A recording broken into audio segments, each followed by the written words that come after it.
This week on The Report, we want to do something a bit different. You know, we hear from people all the time on this program, but with the election getting so close now, about 2 weeks, and with so many people still struggling with issues and concerns, we decided to bring some of your neighbors right here to this studio to sit them down and then let you hear from them. Now, these are average citizens, but we are not calling them average Joes. That phrase and Joe Six-Pack and everything like that, that's been way overdone. We're calling this We the People.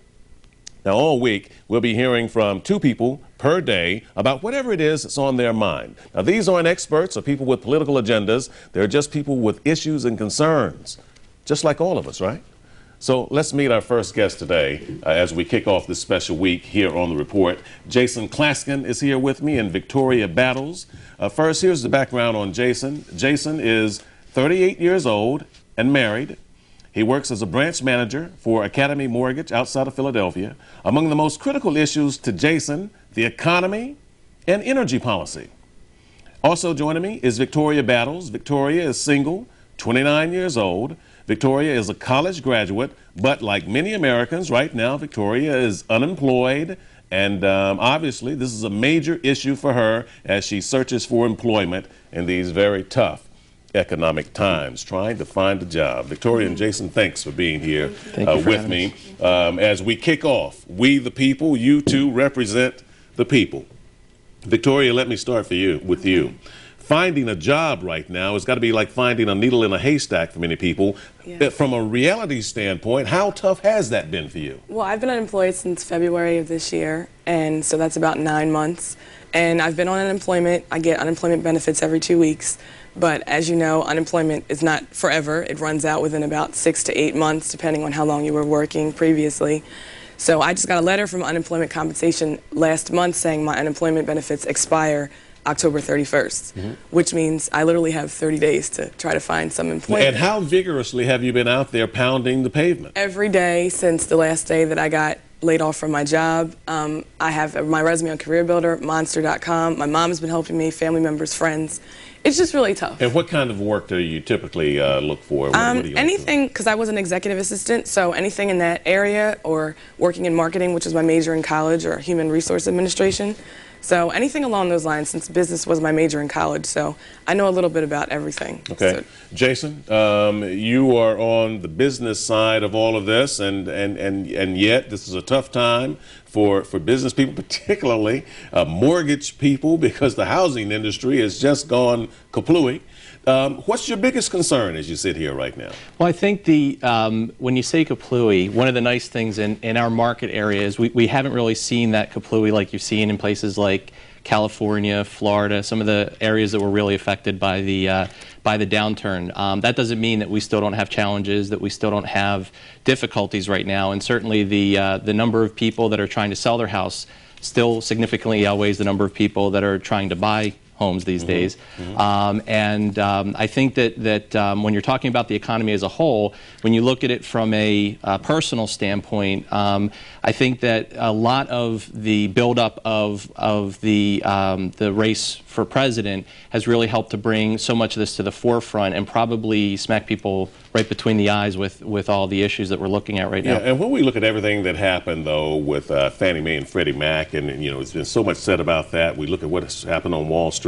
You know, when it breaks down to you and your household, and you listen to the candidates McCain and Obama, are you hearing anything from either of them that gives you any comfort, or are you scared to death right now? What I'm hearing is that that their plan is to get a group of people together that they can use as resources to help them figure out what steps need to be taken. And there are steps that need to be taken. It's pretty obvious. I think looking forward, it's going to be an interesting couple of months once Congress gets back and after the election to see what they actually put in place. And hopefully it'll have a little more teeth and a little bit of more of an opportunity to help the average person get through this. Are you more inclined to be leaning towards Obama or McCain right now? Because as you look at the pros and cons of what's best for you and your family, which way do you tend to lean?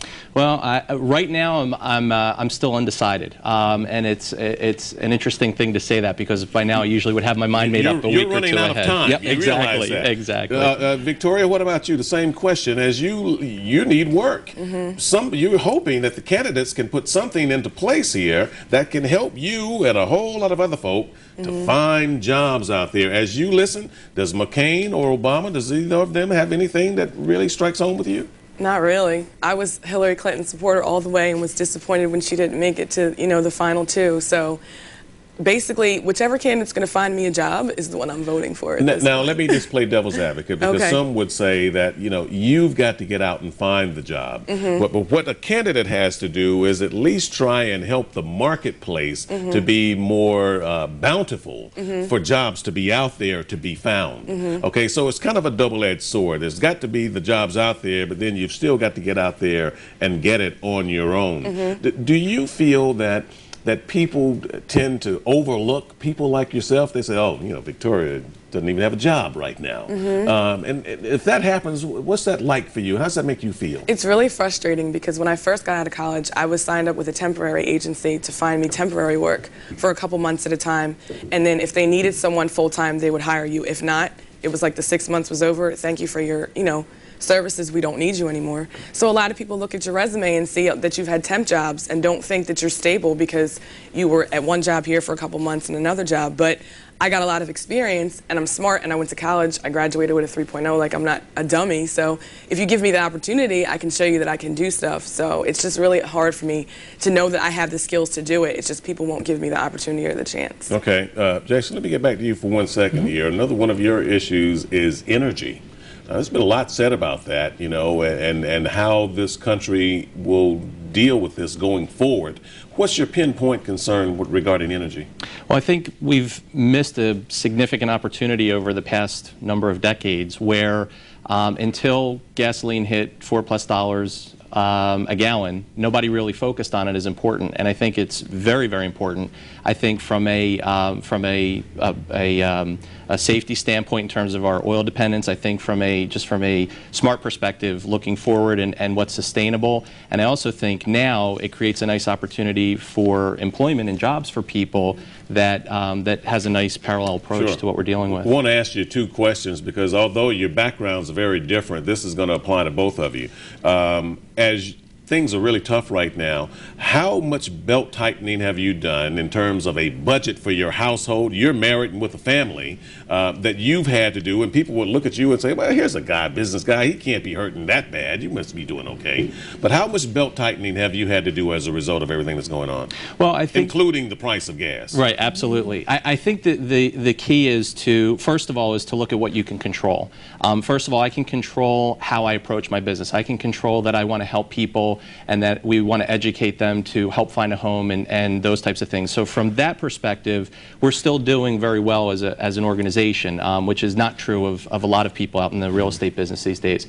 But I think it also would not make sense for us not to do the belt tightening. Sure. Looking at circulars, looking at coupons, not going out to eat as much, and those types of things, and also getting involved in some public service and those types of things as well. What about on your end, Victoria? If you're out of work, you've got to be watching every penny right now, right? Yes, it helps that I still live with my mom, which is a good thing, and she helps me out with certain expenses. I do have a brand new car, and I have a car note, and I have student loans, and I have, other expenses that I have to take care of, and I have to put gas in my car to drive to interviews and things of that nature. So it helps because I have my mom, because she's basically my backbone now. So with my savings and, the money that I do get from unemployment, it's just like every single dollar counts for whatever I do. So no shopping, no going out to eat all the time and things of that nature. Well, at least you don't have to worry about peanut butter and jelly right now. You've got mom. That's always a good nest egg to have. Hey, guys, thank you very much for helping us kick off We the People, because, again, this is important.